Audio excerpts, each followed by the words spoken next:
What's good, Commanders fans? And we have breaking news. Per Aaron Wilson, he said that Darnell Savage, the safety who went to the University of Maryland, former first-round pick for the Green Bay Packers, who had the pick six on Dak Prescott in the playoffs, the team that upset the Cowboys and beat a Dan Quinn-led defense of the Cowboys when Dan was the defensive coordinator at that time. But all that aside, he has requested to be released, and the Commanders are expected to grant his request per league sources. So Darnell Savage was not here many games. So he played for 8 games? And this is a trend around the league. A lot of guys have been asking. So not a lot, but Adam Thielen just requested to be released from the Vikings because the quarterback situation is so bad. So bad over there. Jason McCarthy has been awful this year. I think he's throwing more picks than touchdowns for sure. Like Jason McCarthy has been pretty darn bad. 6 touchdowns, 10 picks, and a 57.9 passer rating for Jayden McCarthy, and Adam Thielen just couldn't take it anymore. Justin Jefferson, if he wasn't getting paid so much, he'd probably get up out of there too. Now, in the summertime, we'll see if he requests a trade. And I know I'm getting off track here from Darnell Savage, but you guys get the point with these players requesting to be released. So it's not out of the ordinary, but it is something that I've seen. We've seen this is the second guy over a span of like 3 days, and it's so ironic because the two teams that are playing each other, the Commanders and the Vikings, each team has had one player request to be released. Adam Thielen from the Vikings, and then now Darnell Savage. Now, Darnell Savage, if you look at his snap count, he played 33% of the snaps for the Commanders while he was here. He did force 1 fumble. He did have 1 pass deflection.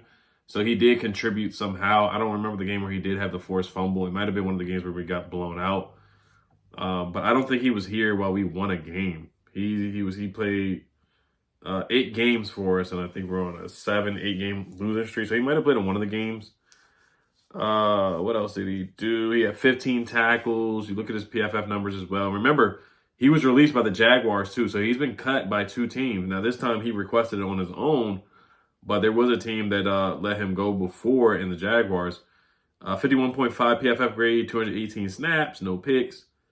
And passer rating allowed 125.8, which is not good per PFF, and then per Pro Football Reference, he gave up 137.2 passer rating, which is really, really bad. The worst passer rating that you can give up is 158 point something, and he's very, very close to it. Now, what I will say in his defense is that he was playing under a Joe Witt Jr. coached defense. Maybe if he was under a Dan Quinn coached defense for the majority of the time that he was here, maybe he would have had a better performance or a better experience with the Commanders as a safety. So remember, Quan Martin has struggled too, so we've been down bad at the safety position. Will Harris has been in and out of the lineup, or out of the lineup for the most part, and that's why we brought Darnell Savage, the Maryland alum. Now, this does open up a roster spot for Gabe Taylor to be signed to the practice squad or something like that. I'm just joking. It's not going to happen, but just a joke that we have, of course.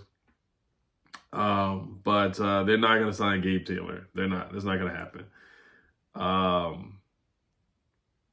But yeah, Darnell Savage has requested his release, and he won't be gone. So I just want to talk about that. Any roster move, it doesn't matter how many snaps or how important, how impactful the guy is to the team. Like, we have to talk about it. And he was a former first-round pick. Maryland guy. I was intrigued. I wasn't excited when we signed him, but I was definitely intrigued by the signing for sure to see what he could bring to the table, and just didn't work out. He didn't play at all. I'm looking at the snap count against the Broncos, and he didn't play any snaps. Like, TJ Mack got more snaps than him. He got 11 snaps. Tyler Owens got all special team snaps, but Tyler Owens played 24 snaps. Nick Bellore, 24 special team snaps. Cam Adriano, 19 special team snaps. Percy Butler, 18. Antonio Hamilton, 15 special team snaps. But Darnell Savage didn't even get a special team snap. Quan Martin played 67 snaps out of all 70 defensive snaps. Looking at the other safeties, Will Harris played 55. Jeremy Reeves played 29. So only 3 safeties played defensive snaps. It was Quan Martin, Will Harris, and Jeremy Reeves. Percy Butler only took special team snaps. He didn't play any defensive snaps out there. So that was the snap count. So we played 3 safeties the whole game, and they decided not to play Darnell Savage at all. They just didn't feel like he was good enough or worthy enough to be on the field. So I wish him the best, Maryland alum. I love my Terps. root for him. Wish the best for Darnell Savage, and we'll see what happens with him. So let's move on to injury updates, and then we'll get a quick word from today's sponsor, Sleeper, and then we'll talk about injury updates. Oh, what's good, Commanders fans? And shout out to today's sponsor, Sleeper, the #1 sports fantasy app on the planet. Make sure you guys take this play of the week. No Yak Zach, more than 3.5 receptions against the Broncos. Pair that with Brock Purdy's more than a half a passing yard.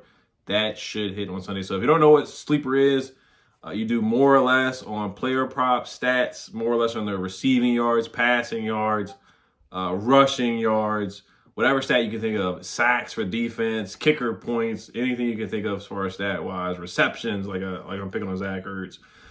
Terms and conditions apply. I'm helping you guys out with a promo code to get 100% deposit match on your first time using the Sleeper app. Promo code Oliver, up to $100, and there's also a $20 free entry using my promo code Oliver for your first time using the Sleeper app. So let's go with no Yak Zach, more than 3.5 receptions. So the thing why I'm taking no Yak Zach against this tough Broncos defense is because with 2 catches on Sunday versus the Broncos, no Yak Zach can pass former Bronco Shannon Sharp for the 5th most receptions by a tight end in NFL history. So he only needs 2 catches to surpass that. Let's give him 2 more to surpass 3.5 receptions on Sleeper. So terms and conditions apply. Click the link down below in the description to use that promo code Oliver to hook you guys up on Sleeper. Let's get back to the video.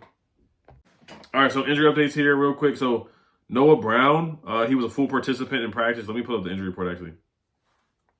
Let me do that real quick. Jayden Daniels was limited. I personally, this is what the 3rd time that we've had to do this and be like, is he going to play? Is he not going to play? I seriously, I have no idea, man. I have no idea. So Zach Ertz, DNP, we already know he's got to rest. The AARP crew, the Life Alert crew, the Elder Statesman, Drake Jackson, DNP, he's not going to play again, which is just terrible, man. It's just a waste of dang time. It really was. It really was signing him. Javon Kinlaw back, did not participate, so that is eye-opening there. We'll see if he plays or not. Von Miller, DNP, rest, part of the Elder Statesman team.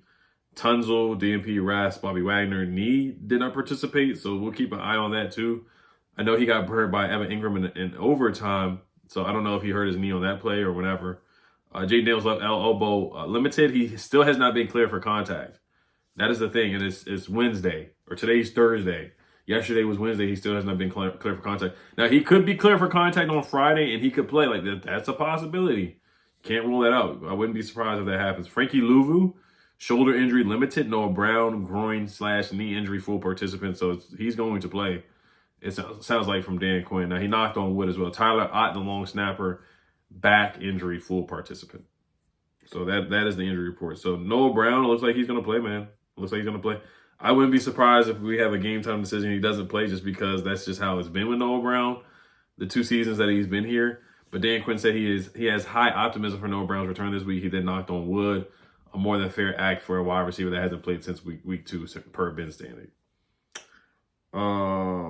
He said he's very much in the green, high. So I like Noah Brown's going to play. On Dan Quinn on Jayden Daniels, quote, he says, optimistic he'll get a lot of reps in practice, but I'm going to take all the way through Friday.